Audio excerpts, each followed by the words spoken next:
those nuances are just really difficult to respect in a US Western context.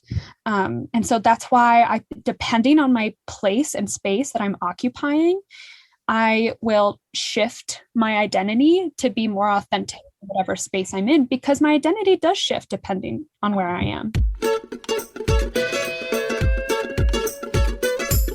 Everybody's learning, everybody's growing, everybody's got to start somewhere. How the wise one grows, how the wise one grows. Hi, everyone, and welcome to How the Wise One Grows. And I am so excited because this is the first episode ever with a guest, and it is a wonderful human that I am very excited to hang out and talk with today, Isabela.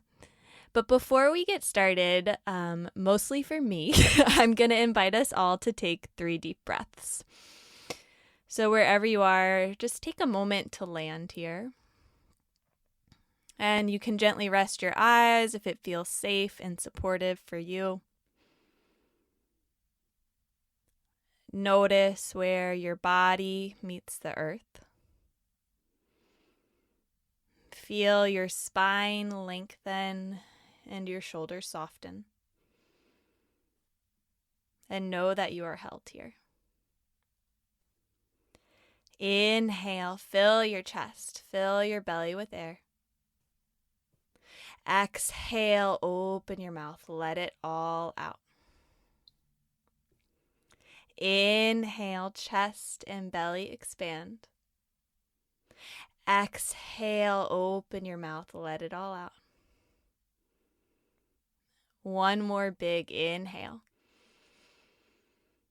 And exhale. Then you can slowly open your eyes and reintegrate to this space. I just got really excited because I got to see Bella's face when I opened my eyes. So I'm going to share the most badass bio ever about Isabela.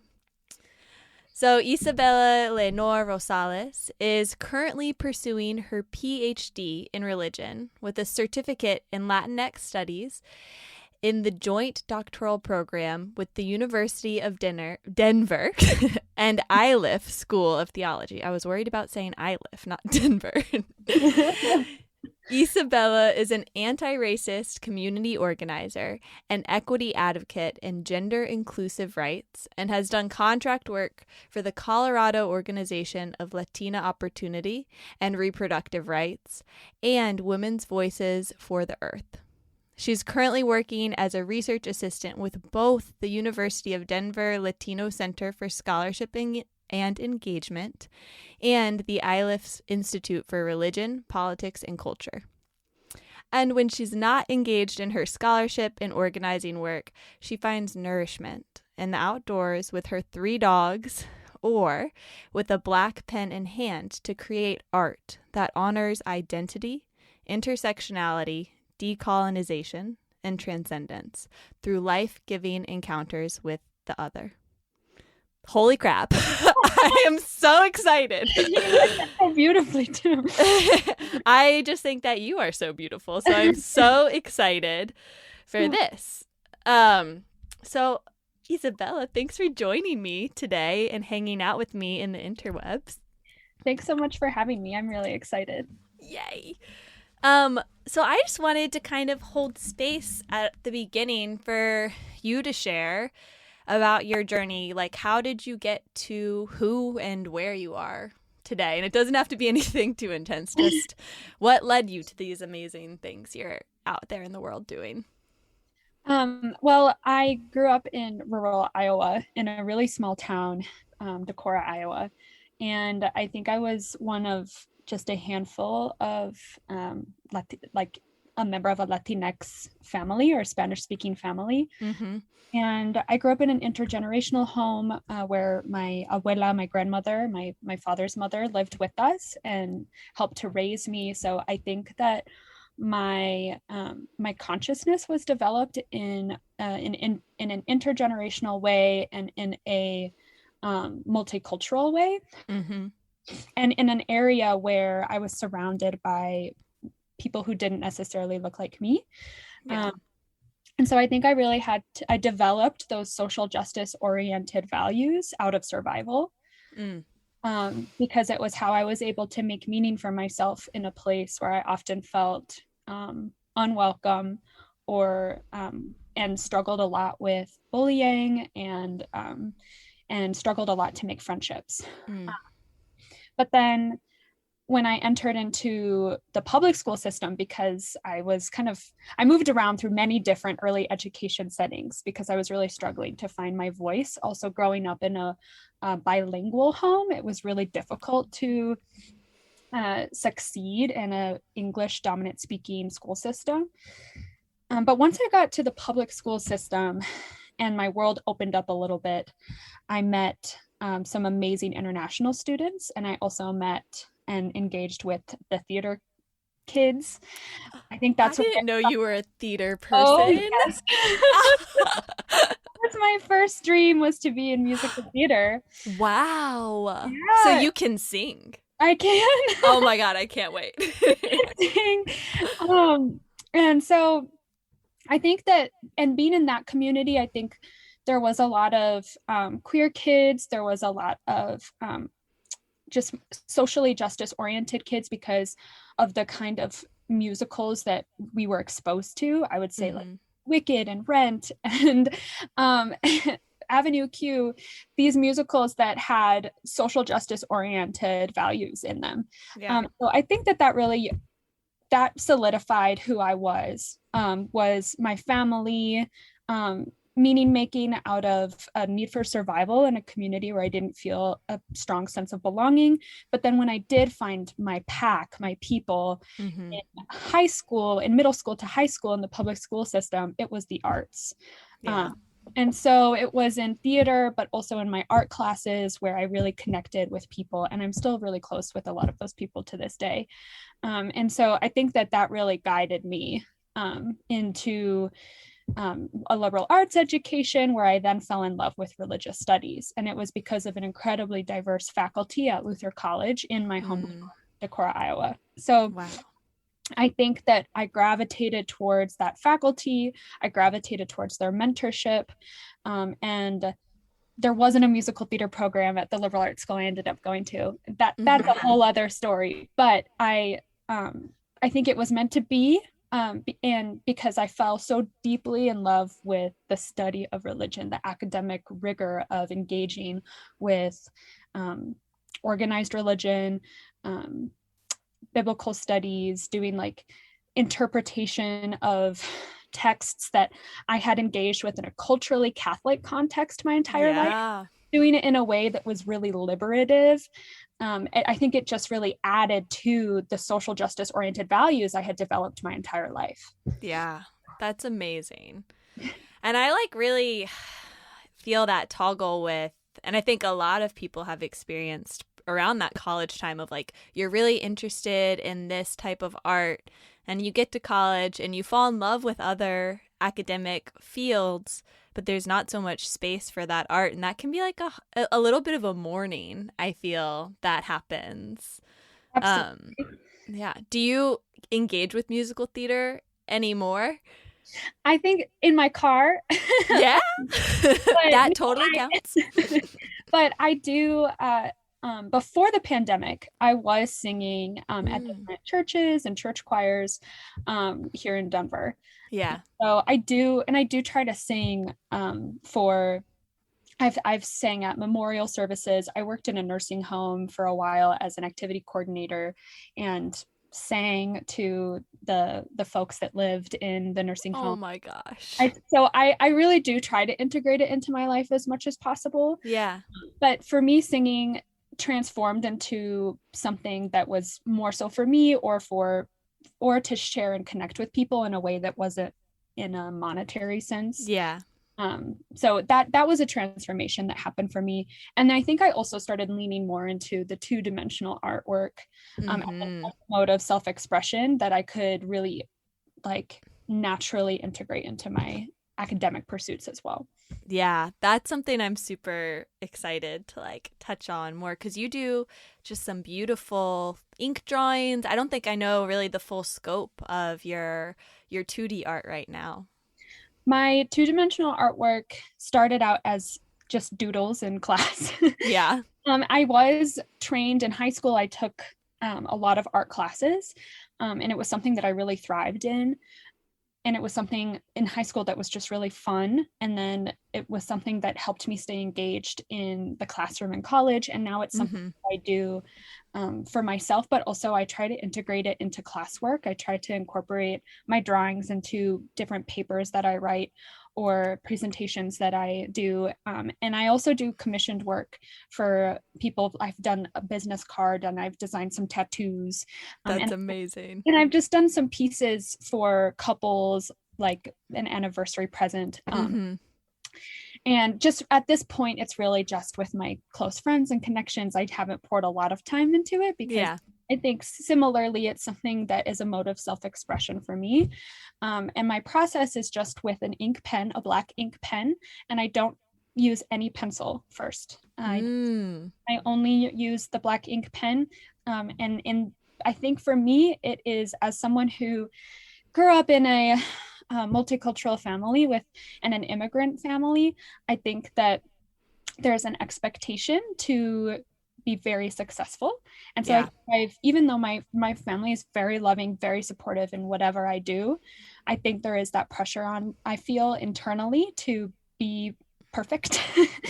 And so for me, the artwork is really helpful because if I make a mistake, I have to roll with it. Yeah.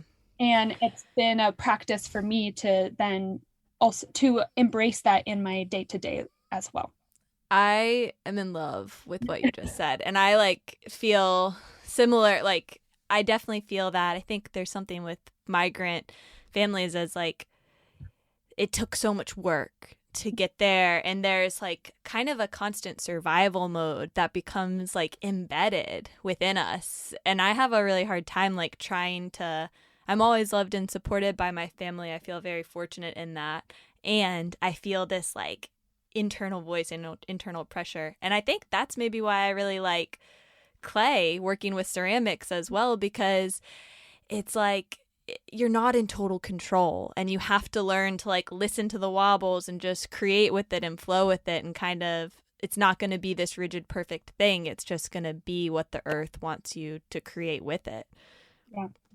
But I just think it's really beautiful how you have held a good balance of like letting your art trickle in as you've explored these like really other deep parts of yourself and passions that you have, like how you've continued to hold space for that healing as a way of connecting it to the other things you're doing. I think that interconnection is really beautiful.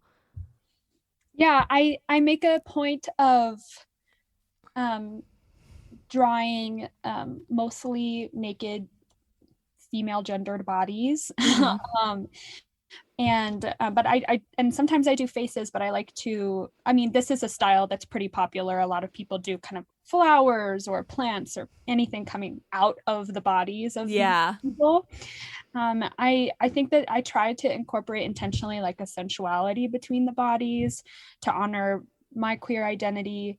And I think I also try to, I'm very intentional about what kind of plants I'm putting in. If it's for me, the drawing's just for me, I generally will do indigenous Mexican plants, nopales and dahlias, corn, maíz. And if it's a commissioned piece for somebody else, I might ask them, where are you from, or what geographical area do you feel a strong connection with? And then I might do some research of like, what are the indigenous plants of that area? And so that's kind of how I represent the individuality in each piece. That's beautiful. It's a great way to honor the land and like the native people of the land as well.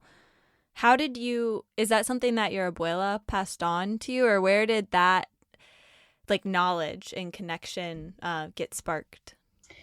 So my abuela was actually, because of her situation of living in the United States, she actually what she showed me was a shame of her own culture, unfortunately. Yeah. And I think that she wanted to distance herself from her identity and from her land as much as possible. I think it represented a lot of pain for her. And she had her reasons for coming to the United States, for leaving her family, for leaving Yeah. an abusive husband, and for doing that journey when she was in her early 20s, so younger than me. She had her reasons, and I respect them, and I understand why she was so, because she did pass away, but why she was so against her culture Yeah. and to embrace whiteness as much as possible. So I think that was represented to me, and I did internalize that, and I did try to gravitate towards whiteness. So in a lot of ways, my drawings, my academia, and the way that I do community organizing work right now is me leaning more into my Mexican and indigenous identity. But I do still identify as white. My mother is white. She has European ancestry. Yeah. From Norway. So I do try to honor both sides of my identity in authentic ways that aren't appropriative or harmful to other communities. This is stuff I want to talk to you so much about. Because I mean, I noticed, like, you know, my dad came to the US when he was very young, and for him, like, he even changed his name because, like, his name is Michel, but no one could really say that. And in school, he kind of got, like, fed up with expressing that wasn't how you said his name, and now his name is Michelle. Like, he just thought, you know, that's easier. Sure, it sounds like I have, like, what people might think to be a girl name, but it was easier than the constant, like, explanation of it. And he's reflected on that to me in the past of, like, yeah, that's a part of something that I wish I held on to a little more. And when I was young, like, we would speak Spanish in the house more. I think I was, like, I'm embarrassed by the poor quality, I think, of my Spanish speaking versus what I wish it was. Because when I was young, I got embarrassed about it, and I, like, wouldn't speak it. And now I guess it's going to lend into the next question I ask you, because I don't think I know how to identify anymore in a way that is, like, non-appropriative. Like, I don't know. I'm Lebanese, I'm Hispanic, I'm white. I don't know what I am. Like, I think that is a common issue for any Latin identity, because we have been over essentialized. Our identities have been oversimplified in a US and Western context for so long, when in reality, we are such a diverse group of people. I highly recommend you watch Latin History for Morons on Netflix. It's okay. I highly Latin History for Morons. I'm going to put that in the podcast notes. Yeah. It's on Netflix. It's Okay. great. And I think that because we have been over essentialized in a US Western context, we're really confused as to how to identify ourselves when we come from various continents and countries, and then communities within those countries, within those continents. So Yeah. I think that in a US Western context, it's really difficult to identify ourselves. When I go to Peru, or when I've gone to Colombia or Ecuador, they ask me where I'm from, and I say, oh, like, soy mexicana, I'm Mexican. And that's it. That comes with an entire cultural understanding that maybe we share some similarities, but we're from entirely different continents, countries. Yeah.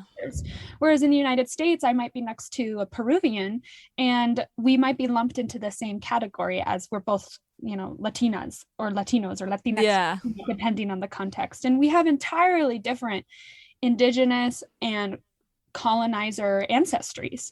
So I think that those nuances are just really difficult to respect in a US Western context. And so that's why depending on my place and space that I'm occupying, I will shift my identity to be more authentic in whatever space I'm in, because my identity does shift depending on where I am. That's such a beautiful thing to think about. Mm-hmm. Well, yeah, I guess, can you share, like, how you identify, like, what you would say and how that might shift in different spaces, and also, like, how you came upon those terms? Like, how do you resonate with, this is how I identify in this space? So a lot of my identity formation I have to credit to academia, but also to my dad. I think my dad and I both have done a lot of identity reconstruction, reclamation, decolonization work together because That's amazing. through my academic journey, and since his mother passed away, I think we both have been able to do some healing and some identity reclamation that was both, internally in the family, but also externally imposed upon us to be ashamed of our identities. And so I think in the last 10 years, we both have done a lot of healing. Right now I identify, and it's changed so many times, but right now I do identify as either a white Latina. I'll identify as a queer Latina. I'll identify as a Mexican American. I'll identify as sometimes I'll put Latinx. And even though my pronouns are she, her, hers, I do so just to honor and normalize the reality that there are gender identities that fall along the spectrum. And so those identifiers do shift depending on my context. I think that it's important for me to name my whiteness, I think maybe is what you're most curious about.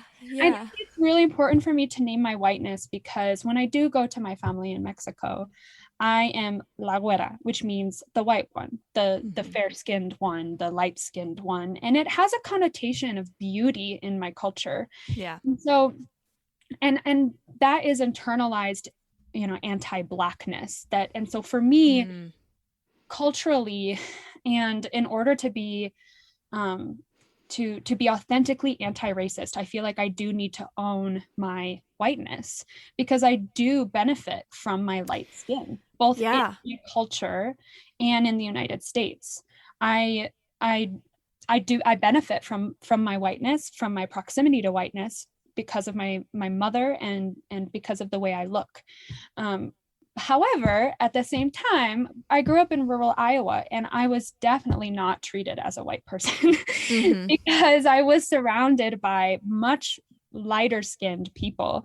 And so I think because of my ethnicity, my bilingual abilities, and my intergenerational home, having like an abuela or a dad with an accent dropping me off at school, I definitely was not treated as a white person.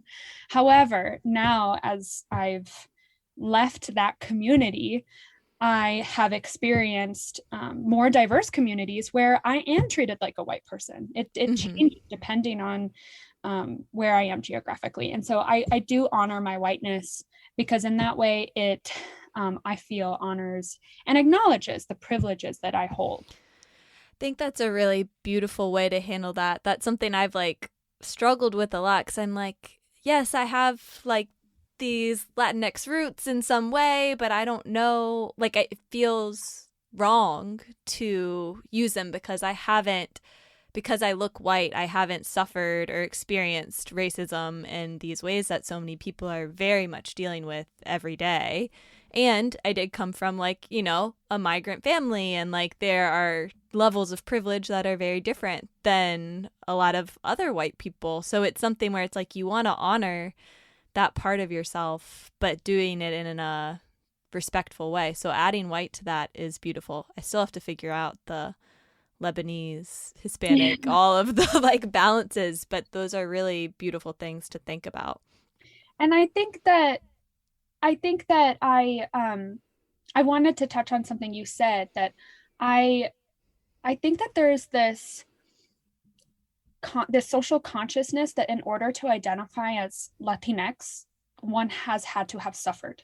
And when in reality, there are so many thriving and happy and fulfilled Latinx folk. Yeah. And so I don't, for me, Latinx and white do not cancel each other out. And one refers to my ethnicity and my geographical heritage, and the other refers to the literal color of my skin. And so I think in honoring that, I don't think one has to cancel the other out. And there is space because of our very unique colonizer heritage, because of the conquistadors that came to the Americas, as we call them now, we have a very hybrid mixed identity. And so I can't necessarily, just because I identify as Latina doesn't mean I can't also identify as white. There's space for both because that's my geographical and historical legacy of colonization. So I think that the idea that I can't identify as Latinx because I don't suffer like other Latinx folks, that might paint a picture that all Latinx folks are suffering. And that's not true. That's not true. They're thriving. And actually, they're a rising population in the United States and are an incredibly important demographic. So I think that that's a single story narrative that I also have internalized of like, oh, I can't call myself Latina because I'm not suffering like my Latinx siblings. But that's a narrative that I've accepted from the US Western context that, well, of like illegal alien jargon or like children in cages, these stories that we see in the news that are depicting my people as just as suffering. And yes, that's happening. Yes, there is suffering. That doesn't mean that I can't identify with that community. And so when you identify with that community, what am I doing to uplift them is more my question. Or what am I doing in my day-to-day that I'm representing my community in a liberating way? That's more my concern than am I suffering enough to identify this way? Yeah, no, that's I'm so glad you named that, because that is something that like is clearly just so in the jargon of the world that it becomes embedded, and we're not like having someone shine that light of awareness onto it can really help you reframe. And I really love the way in which like you allow things to hold both and like juxtapositions to like be there, because that's real. Like all things are one, all in my opinion, and like each holds both. So allowing space for both to exist is just honesty that we often like our minds aren't trained to interpret the world in that way. We're like trained to see it in this box or that box, but the truth is there's always overlap.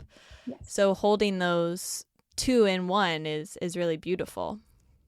It's kind of going to lead me into so you identify as queer Latina sometimes, and you're in a heterohomogenous relationship, and how has that like holding both experience been? You're not alone in that. There are so many people, and I think it's something that doesn't get as much light as I wish it did. Yeah, I think I came from such a loving, supportive family. So I need to acknowledge that I was given the space to really develop my sexuality and my gender identity in the ways that were most life-giving to me. And that was because of my parents. Mm-hmm. I think I also have to credit the theater community and the friendships that I had as a child and growing up. I think that allowing space for that exploration in children is so important. And I think that it's a failure of dominant culture and society that and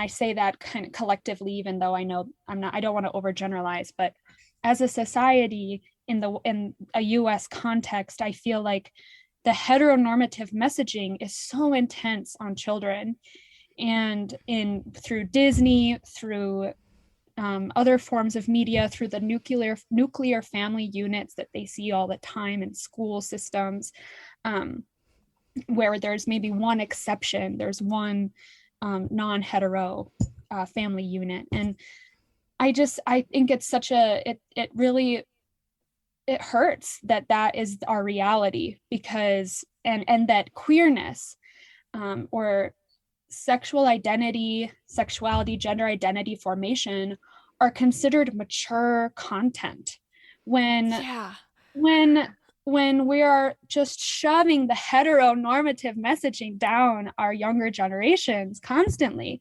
I feel so honored that my parents did not do that to me and gave me space to really explore my sexual identity and be honest with me about what I was feeling inside. from a very young age. I've been a very sexually curious person. And I think that for many young Latinas too, it's our first methodology of resistance. To be queer or to be bisexual is almost inherently deviant in a culture that really upholds like Marianismo, which is, the Virgin Mary is the pinnacle of womanhood, and so we be like her. And so any kind of like deviation from that heteronormative course it can function as a method of resistance. Fortunately for me, again, I think I had that in more extended families, but my nuclear family unit, my mother and father, were very supportive of my sexual exploration. So I think that's why I'm comfortable acknowledging my queer identity as I'm bisexual, and I've had wonderful relationships with both men and women, and I happen to be in a heterosexual relationship right now, with Alan, who you know. Love Alan.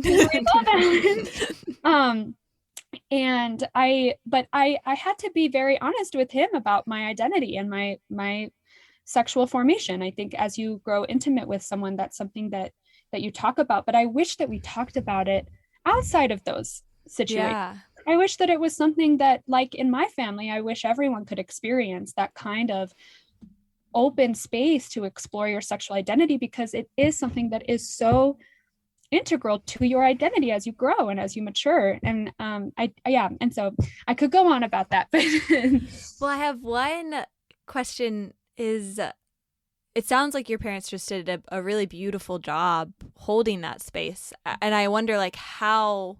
And there might not be a specific example for that, but if there was anything they did in which to help you feel supported that people can like resonate with, like, here are things we can do to create a more supportive and inclusive community for our loved ones, our immediate circles, and beyond.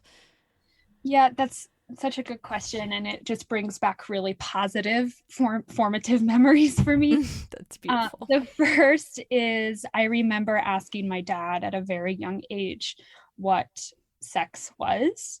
And he told me it was something that happened between two people who had a strong, intimate, or loving connection with each other. And I said, well, what kind of people? And he said, any people, anybody who experiences a loving, strong, physical bond with somebody will have sex. And I mean, I'm 5 years old. That's beautiful. Okay. And so I think it just developed from there.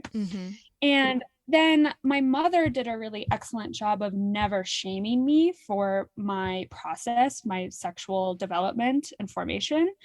I think she knew early on that I had deeper feelings for the women in my life. And I think when she realized that, we were able to talk about it really openly. And she was able to talk to me about just respecting other people's boundaries and making sure I'm getting consent for the kind of touching I want to do.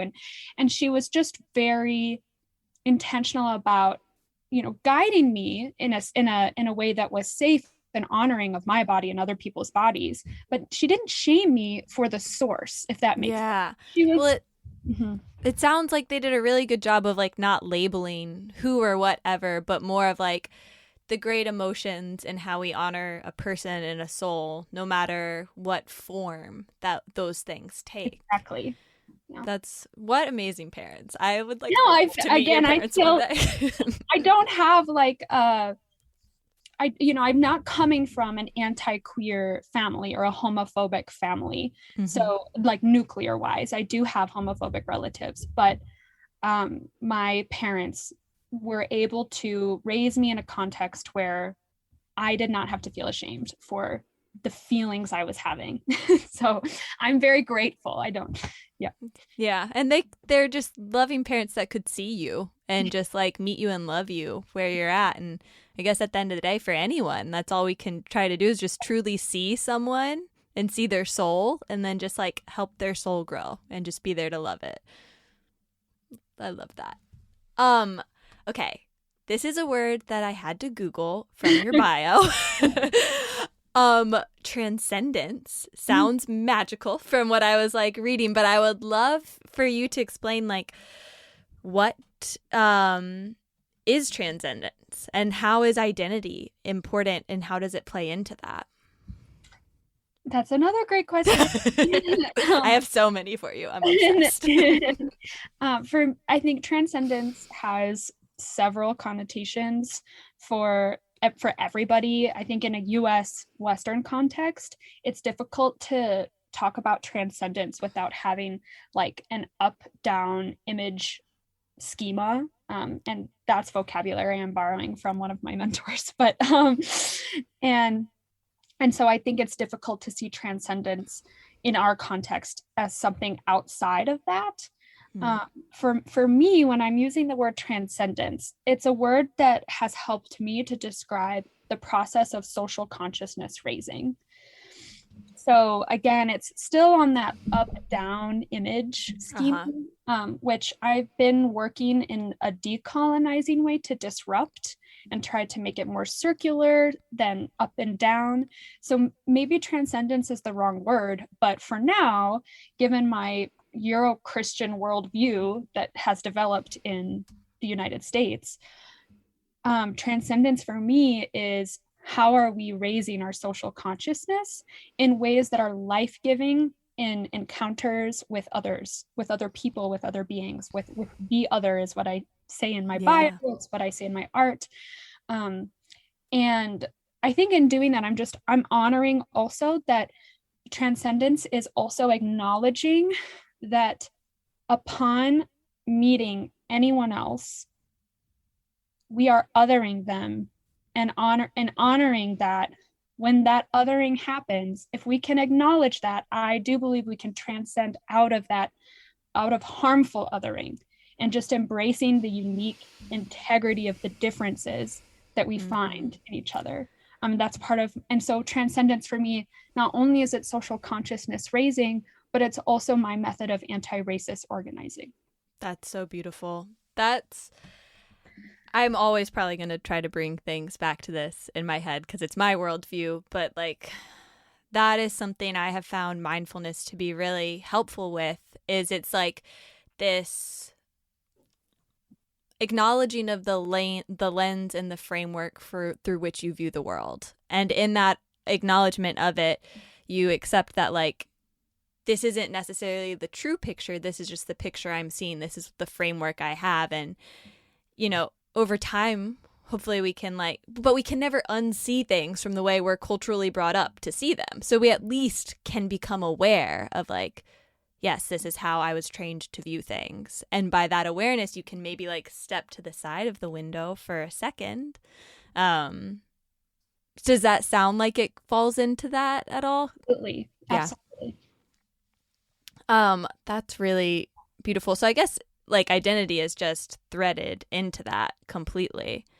Yeah, I think because with that awareness comes an acknowledgement of all of your identities as well. I'm a big advocate of, again, this is borrowing some of my mentors' language and vocabulary, but I'm a big advocate of an ethics of place, which basically admonish people to acknowledge their social locations when engaging in social justice work, community organizing work, or even academic work in religious studies.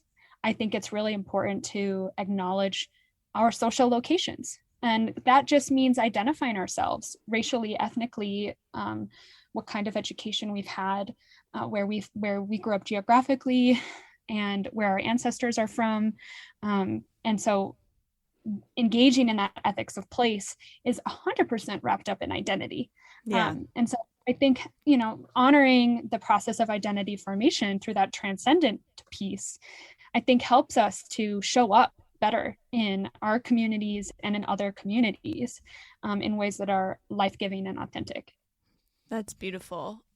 Something I want to like circle back on is you talked about at first with transcendence, it being this like growing up almost maybe of that energy and trying to make it expand out and more to a circle. I guess my question comes around like, how can we make that more circular shift to make it more inclusive and less hierarchical? I think that what we would be treading into here, which is unique to my identity process, is the collision of an Indigenous worldview with a Euro-Christian one. And that's not going to be the same for everybody. I have been I've been mentored and have studied in a way that has encouraged me to believe, though I could change, that our worldviews cannot necessarily be changed. We have been raised in a Euro-Christian dominant worldview system. I will, in many ways, always operate in that way. But that does not mean that I cannot learn from an Indigenous worldview, which is more circular, collateral, egalitarian, less hierarchical. It doesn't mean I can't learn from it, my Indigenous ancestry, that Indigenous worldview. Though I was not raised in it, I can't necessarily claim now I have an Indigenous worldview. But my ideologies can shift, my values can shift. Within my Euro-Christian dominated worldview, I can allow myself to be moved by the ideologies arising from my Indigenous ancestry. Unfortunately, because of colonization, kind of that internalized familial shame, I was not raised in an Indigenous community. I was raised in a culturally Catholic community. And so that Indigenous reclamation, that internal decolonization, those are all forming parts of my values and my ideologies. But I feel like I have an ethical obligation to honor that I still operate and even thrive in a Euro-Christian worldview. I don't feel harmed by I have never felt harmed by a Euro-Christian worldview. That's something that could change as I continue my decolonization process.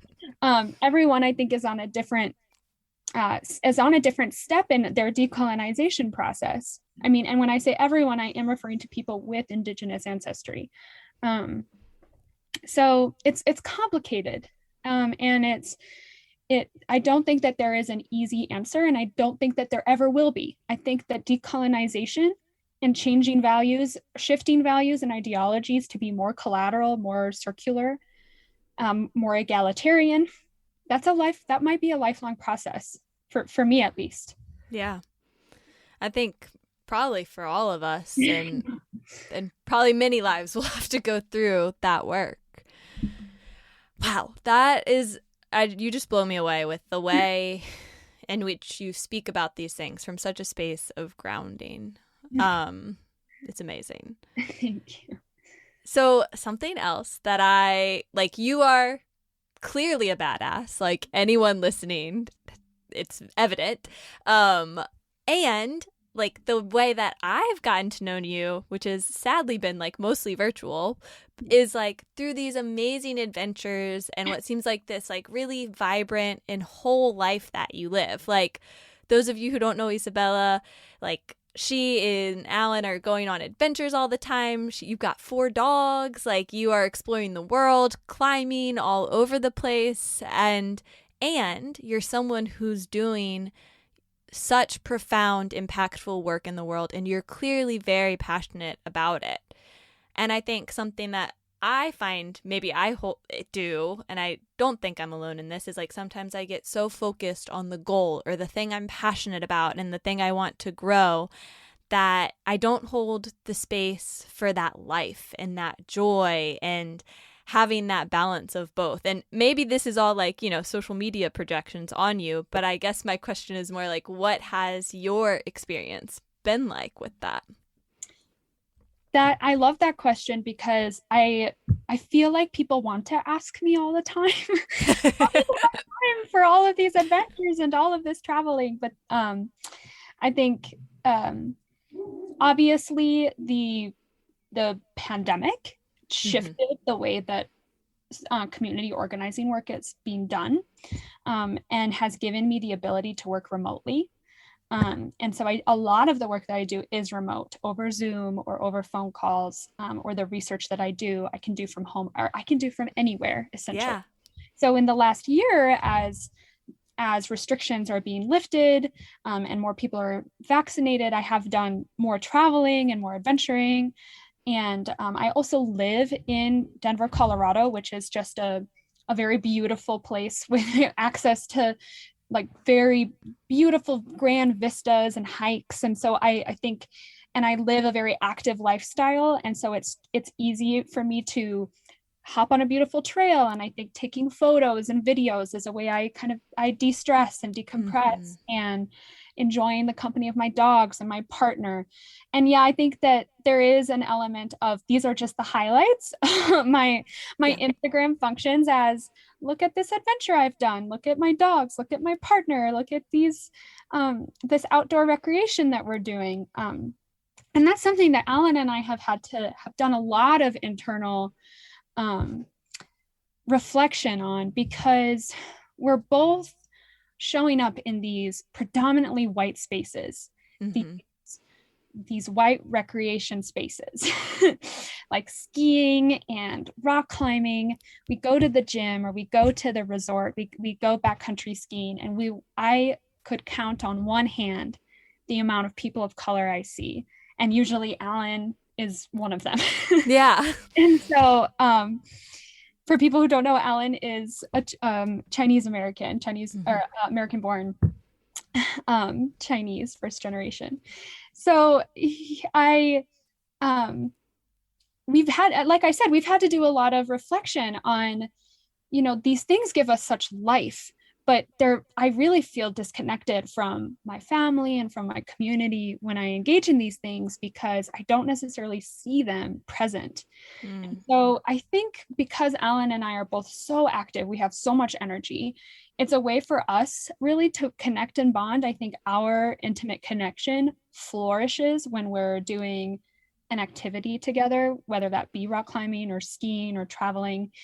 That's how we connect. So again, I think Instagram is like my highlight reel of the greatest parts of my relationship. And my dogs, very key element.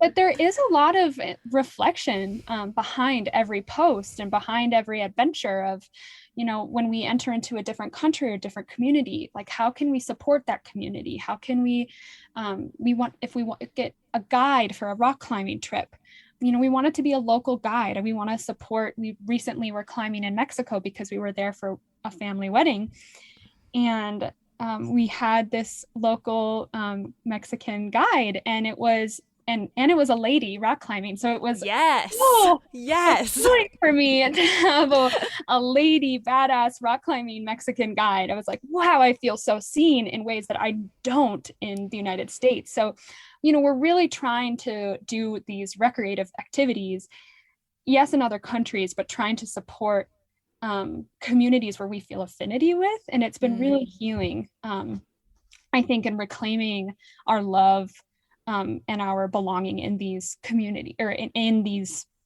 recreative spaces, which are so white dominated in Colorado. And Alan's actually kind of shifting his career path to do some work with Big City Mountaineers.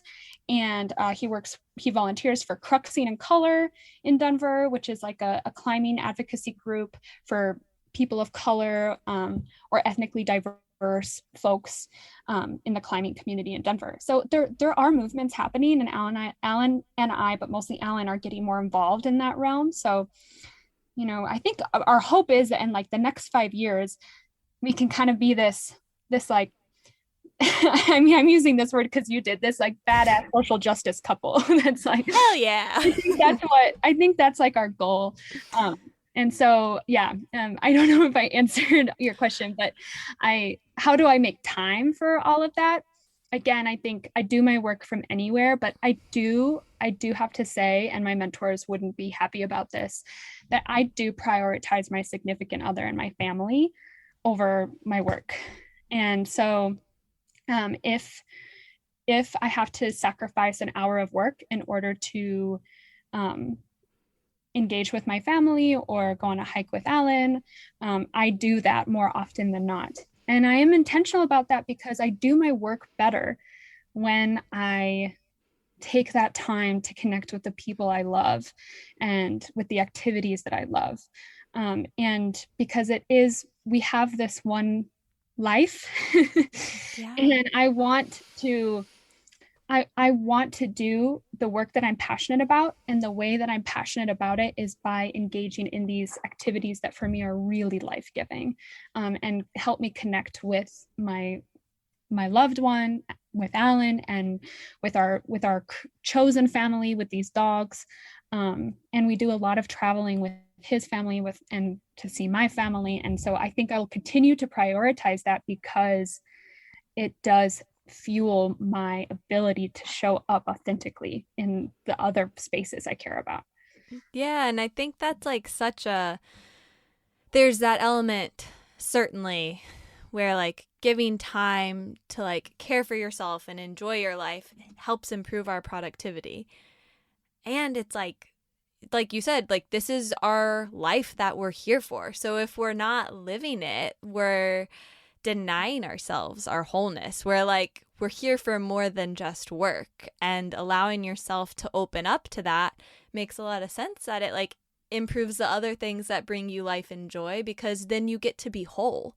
But if you're just trying to like work all the time, I need to create this or do that, we don't let life flow through us so much because we're not actually living life. We're like becoming like a product or like a production machine versus like a vessel that this life moves through, and being open for all the ways that can hold things and create things. And something I've been thinking a lot lately about. This conversation, I feel like I could go on forever with. I'm having so much fun. I really hope that we get to go to Hawaii and talk forever. Yes, I heard about that. Yes. Yes. But I guess I have maybe two final questions that we'll leave with. And one would be this experience of our identity and transcendence and all of these really impactful things you're talking about. Maybe what is like one place that people can start to better honor identity? I think my answer would change depending on who was asking, depending on what identities I see them holding. And so I think to generalize it might be difficult, but I guess I'll start with my community. If someone from my community asked me, I'm struggling with my identity formation, where can I start? I think that there is so much knowledge in our families and in our hopefully in the generations, the older generations that may or may not still be with us, asking questions. I think that I was able to explore the crevices and the unique hybridities of my identity, because I had, even though there was problems with my abuela's identity formation, I would say, and because of the internal shame she held, I was close enough with her that I asked her so many questions about her life and her journey to the United States. And I know the intimate details of where she's coming from. And I think it's really important that while we have and this might be just a very culturally motivated ideal, but while we can, to engage with our elders as much as possible and ask them questions about the lives they had before they were our elders, because it did help me understand my life, the circumstances of my life, and the way that I was raised in asking those questions. So I think to start, just ask questions of the people who raised you, helped raise you. It could be family, it could not be. And I think that really began, for me at least, the development of my identity. That's really beautiful. And I think it makes me like, yeah, I'm going to call my grandma after this. Yeah. I really love that. So just to leave people with, how can we continue to support you and your activism and your art? Thank you. I love that you're uplifting my work in that way. I'm just happy to engage and to talk. And as long as it's in a life-giving way and it's in an honoring way. So I'm happy to share my Instagram handles with people. If people want to follow me on Instagram, that's fine. I'm pretty responsive on there because, like I said, I love photography and videos, and I like to post there. It's like my decompressing zone. So I'm pretty easy to get a hold of there. But you can also email me for more serious things. That's amazing. Do you mind saying your handles, because I don't remember them? Oh, sure. Yeah. So my art page handle is Isabela Makes Art. And then my personal is just my full name, Isabela Leonor Rosales, just my full name. I think that there were a lot of Isabela Rosaleses somehow. So I had to go with my full long name. And then my email is irosales@iliff.edu. Awesome. Thank you so freaking much. I feel like I could talk to you forever, and I hope that I get to talk to you so much more. Yes, I hope so too, Holly. This was great. Thank you so much. Thank you so much.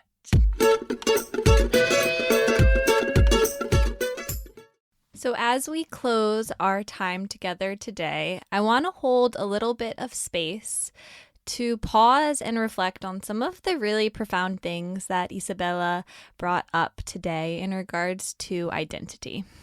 So this is a little bit of a practice I have spent time sitting with myself since my conversation with Isabela, and I'd like to hold space for you to step into it as well. So take a moment to just land wherever you are. Feel where your body meets the earth. Inhale, fill your chest, fill your belly with air. And exhale, open your mouth, let it all out.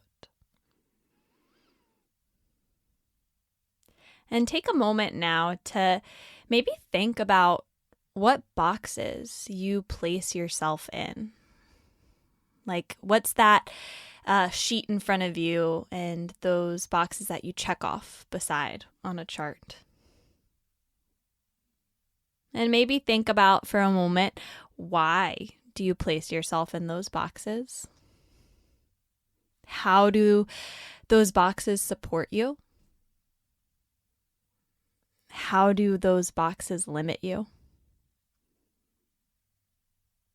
And now take a moment to really pick one box and think about how it makes you feel. Does it make you feel constricted?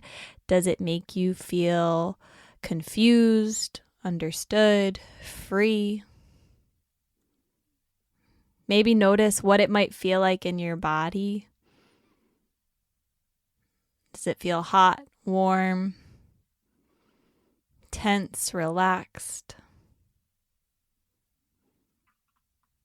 Inhale. And exhale. And I'd like us to all hold a bit of space as we move into our day, our week, whatever's next, to think about one thing that you can do to step outside of that box. Maybe make it feel more like you. And maybe if you don't know where to start with that, you start with a question. Maybe to a relative or someone around you who is in that box you imagine as well. So I'll leave you with a few words I wrote in reflection to this conversation. People are not defined by the boxes we construct inside the mind. Don't limit yourself or anyone else with 4 little lines. You and me expand beyond the mountains, the clouds, and the seas. Open up to the depths of identity. Inhale and exhale. Thank you all so much for holding this little extra space to turn into you and kind of listen and reflect here, and for listening to the great wisdom that Isabela had to share. I'm so excited to be back with another wonderful guest with you soon. And until then, let's keep taking it one breath at a time. Thank you all for taking time to pause and listen to the wise one inside of you today. Be sure to rate, review, and subscribe to this podcast to help it grow. Until the next time, let's keep taking it one breath at a time.